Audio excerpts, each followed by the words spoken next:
Karena kenapa teman-teman? Teman-teman nggak tahu inti dari sambung pucuk yang baik itu seperti apa, inti keberhasilan sambung pucuk itu yang baik seperti apa, kegagalan sambung pucuk yang seperti apa teman-teman yang perlu dihindari supaya teman-teman tidak gagal lagi dalam melakukan penyambungannya. Jika teman-teman melakukan sambung pucuk dengan teknik A, teknik B, teknik C, teknik D, atau teknik-teknik yang lain atau cara-cara yang lain tanpa didasari dengan ilmu keberhasilan dalam melakukan sambung pucuk, saya meyakinkan teman-teman sampai kapanpun teman-teman akan gagal terus dalam melakukan sambung pucuknya. Karena kenapa teman-teman? Teman-teman nggak tahu inti dari sambung pucuk yang baik itu seperti apa, inti keberhasilan sambung pucuk itu yang baik seperti apa, kegagalan sambung pucuk yang seperti apa teman-teman yang perlu dihindari supaya teman-teman tidak gagal lagi dalam melakukan penyambungannya. Oke teman-teman, untuk itu saya akan memperlihatkan kepada teman-teman untuk cara penyambungan dengan media yang kering atau lembab. Bisa teman-teman contoh seperti di video ini yang saya lakukan sekarang. Ini saya lakukan penyambungan dengan kondisi media yang lembab, tidak terlalu kering. Kalau bisa teman-teman, jika umur dari seedling tersebut di bawah 4 bulan, diusahakan kondisi media ini harus lembab. Kalau bisa lebih kering ya teman-teman, seperti itu. Untuk itu, untuk entresnya saya juga menggunakan entres berjenis durian motong sama seperti yang video-video saya sebelumnya juga. Namun yang membedakan di sini teman-teman yaitu kondisi dari media. Untuk cara yang pertama ini saya menggunakan media yang lembab atau kering teman-teman, bisa yang kering atau lembab.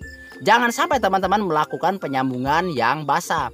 Jika teman-teman melakukan cara penyambungan yang basah, efek sampingnya kemana? Nah, ke video yang kedua teman-teman.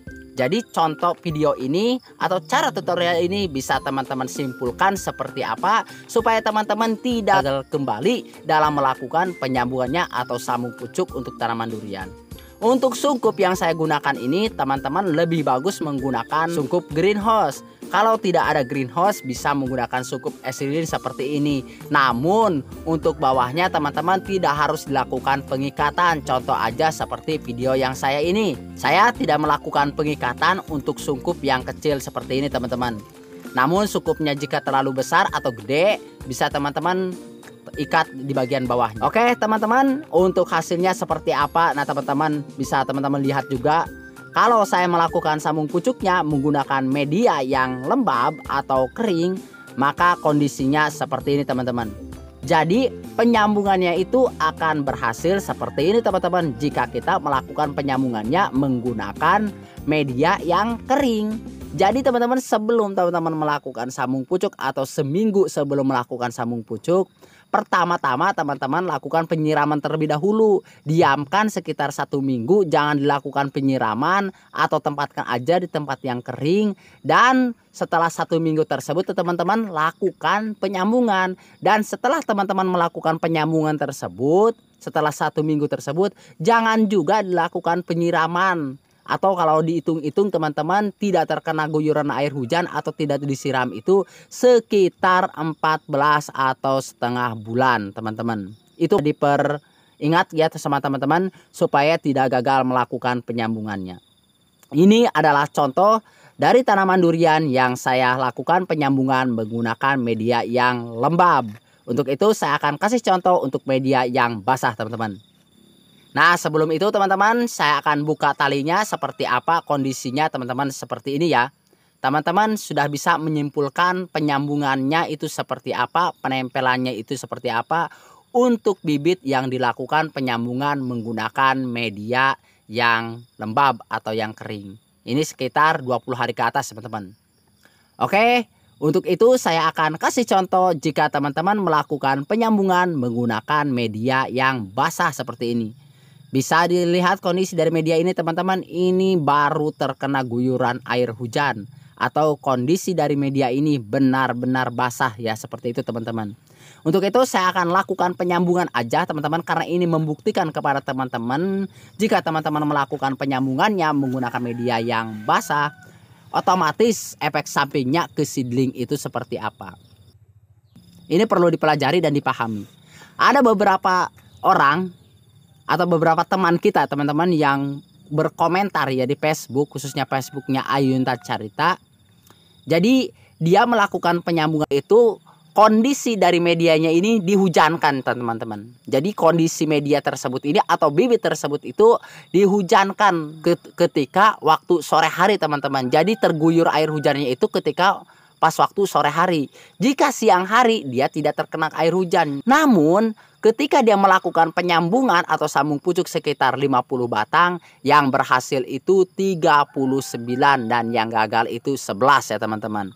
Kalau bagi pemula itu sangatlah wajar teman-teman. Jadi banyak yang berhasil dibandingkan dengan gagalnya. Ada yang berkomentar juga kepada beliau ya teman-teman. Semoga beliau juga mendengarkan video yang saya bagikan ini. Jadi untuk kesimpulannya, kenapa dilakukan penyiraman juga atau terkena guyuran air hujan juga teman-teman, dia bisa berhasil melakukan sambung pucuknya.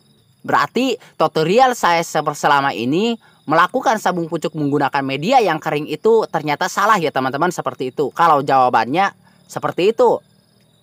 Nah, di sini saya akan menjelaskan teman-teman. Kondisi dari media tersebut itu siang hari terkena sinar matahari, sore hari terkena guyuran air hujan. Nyambungan yang baik itu menyesuaikan suhu ya teman-teman, bukan menyesuaikan dari kondisi media. Jadi media ini basah teman-teman, yaitu menyesuaikan suhu supaya suhunya itu tidak terlalu lembab. Makanya harus dikeringkan terlebih dahulu untuk meminimalisir adanya air yang keluar dari seedling tersebut. Namun jika teman-teman kondisi dari medianya ini kering, yaitu kondisi dari airnya juga yang keluar juga akan sedikit atau meminimalisir kegagalan atau air yang keluar dalam seedling tersebut atau bagian penyambungan. Nah, untuk itu teman-teman harus banyak-banyak dipahami atau banyak sering-sering melakukan praktek atau uji coba melakukan sambung pucuk supaya teman-teman bisa mengatur atau memahami kondisi dari suhu tempat teman-teman melakukan penyambungan tersebut. Nah, untuk bibit ini saya akan tempatkan aja teman-teman seperti biasa di tempat yang tidak terkena guyuran air hujan dan tidak terkena sinar matahari secara langsung, tapi mendapatkan sinar matahari. Namun kondisi dari media ini sebelumnya terkena guyuran air hujan. Dan efek sampingnya ke penyambungan itu seperti apa, saya akan memperlihatkan di video-video saya selanjutnya teman-teman. Jadi jangan kemana-mana teman-teman, harus banyak belajar atau mempelajari apa yang saya pelajarkan di setiap video saya supaya teman-teman bisa memahami dan bisa melakukan sambung pucuknya dengan berhasil alias tanpa gagal atau bisa berhasil 100%. Untuk itu, untuk beberapa hari ke depan saya akan memperlihatkan kepada teman-teman bagaimana kondisi dari media yang basah ini setelah saya lakukan penyambungan. Oke teman-teman, ini adalah hasilnya untuk beberapa hari saya melakukan penyambungan menggunakan media yang basah teman-teman. Nah, ini saya selalu tempatkan di tempat yang tidak terkena guyuran air hujan, namun kondisi dari media sebelum saya melakukan penyambungan itu basah teman-teman. Untuk kondisi dari entres teman-teman bisa dilihat ini masih dalam keadaan segar, namun di bagian penyambungan ini bisa teman-teman lihat. Nah, ini air ini dari mana teman-teman? Coba bayangkan, air ini dari mana? Bisa ada di sini di bagian penyambungan. Nah, tuh seperti ini teman-teman. Ini airnya banyak sekali ya teman-teman, sampai merambat ke bagian seedling sampai ke bawah seperti itu. Itu air dari mana teman-teman? Air itu dari penyungkupan atau suhu dari sungkup tersebut. Jika teman-teman suhunya itu terlalu lembab atau kondisi dari medianya ini basah, maka suhunya itu akan tinggi teman-teman, yang bisa mengakibatkan kelembabannya juga ikut tinggi. Ya, dari situ saya teman-teman bisa disimpulkan kenapa itu media harus benar-benar basah, harus benar-benar kering jika teman-teman melakukan sambung pucuk. Nah, ini jawabannya teman-teman. Saya akan buka karena percuma teman-teman saya teruskan juga. Bisa teman-teman lihat aja ya di bagian penyambungan seperti apa. Kalau teman-teman melakukan penyambungannya menggunakan medianya yang basah seperti ini, otomatis air itu akan terus keluar dari hasil pemotongan seedling tersebut yang menjadi penghalang penempelan antara seedling dan entres seperti ini teman-teman. Ini entresnya boro-boro mau nempel ya teman-teman, karena terhalang oleh air yang keluar dari seedling tersebut. Tuh seperti ini teman-teman, ini sangat-sangat basah sekali.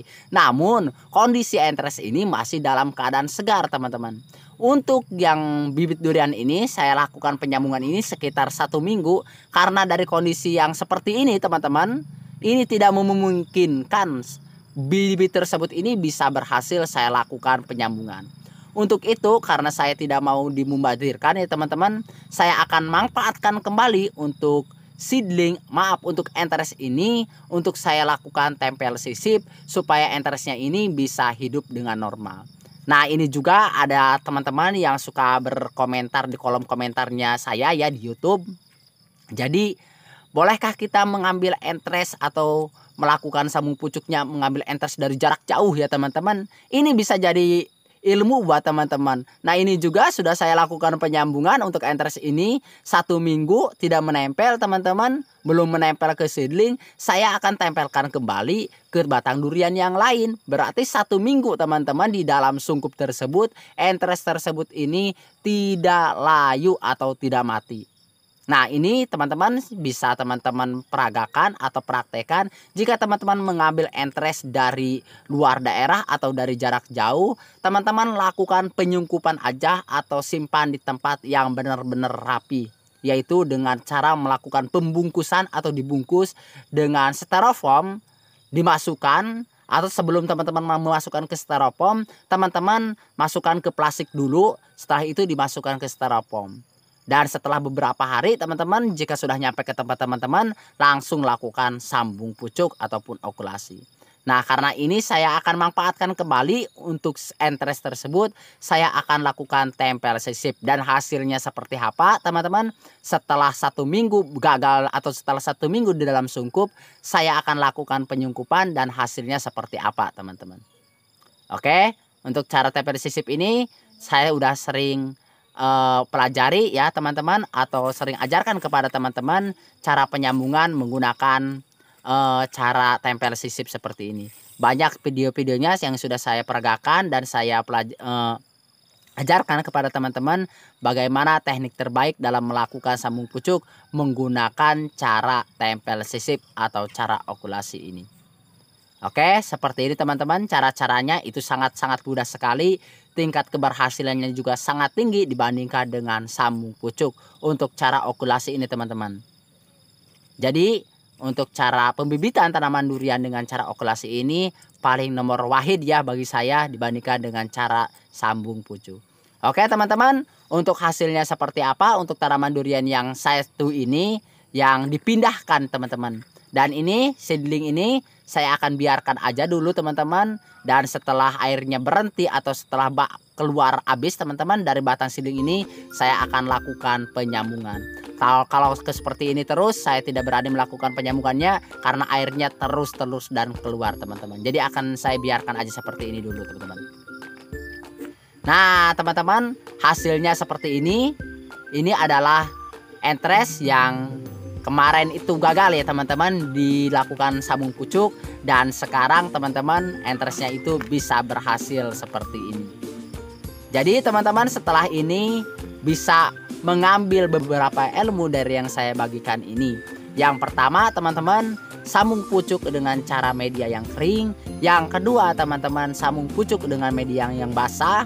Dan yang ketiga ini masalah entres. Apabila kita melakukan penyambungan menggunakan entres yang sudah lama teman-teman, bisa saja kita lakukan asalkan entres tersebut terjaga kondisi suhunya. Berarti fungsi dari sungkup itu apa teman-teman? Nah teman-teman yang sudah melihat video saya sebelumnya mungkin paham fungsi dari sungkup itu ialah untuk melembabkan entres supaya tidak cepat layu ketika penempelan antara seedling dan entres. Oke, terima kasih.